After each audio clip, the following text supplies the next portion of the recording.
ভোলা এক আসনে প্রার্থী হয়েছেন বাংলাদেশ জাতীয় পার্টি বিজেপির চেয়ারম্যান ব্যারিস্টার আন্দালিব রহমান পার্থ।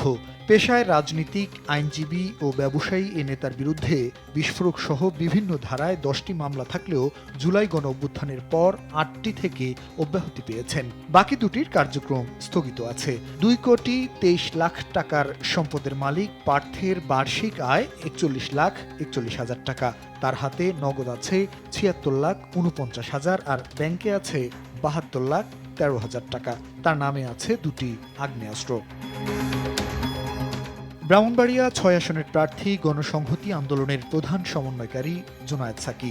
হলফনামার তথ্যে দেখা গেছে তার সম্পদ অর্ধ কোটি টাকার নিচে হলেও স্ত্রী কোটিপতি।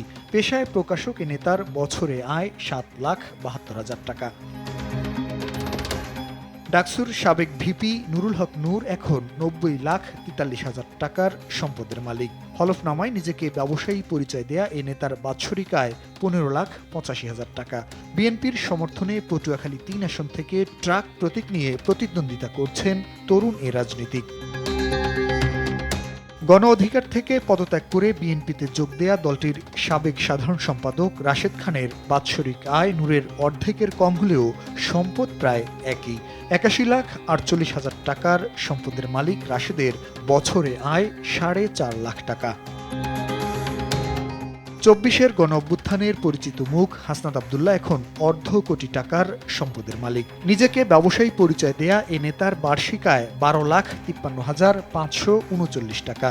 নিজের নামে নেই কোনো জমিজমা, ফ্ল্যাট কিংবা গাড়ি। এখন পর্যন্ত কোনো মামলার জালে আটকাননি জাতীয় নাগরিক পার্টি এনসিপির অন্যতম শীর্ষ নেতা।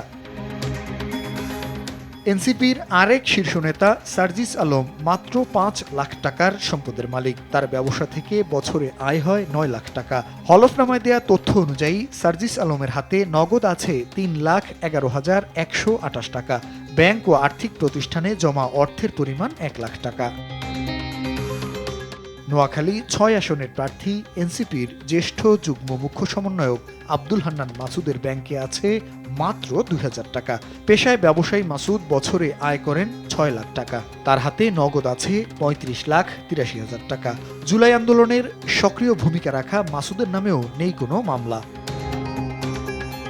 জমি বাড়ি কিছুই নেই এনসিপির সাবেক নেত্রী ডাক্তার তাসনিম জারার। তিনি পেশায় একজন চিকিৎসক, শিক্ষক ও উদ্যোক্তা।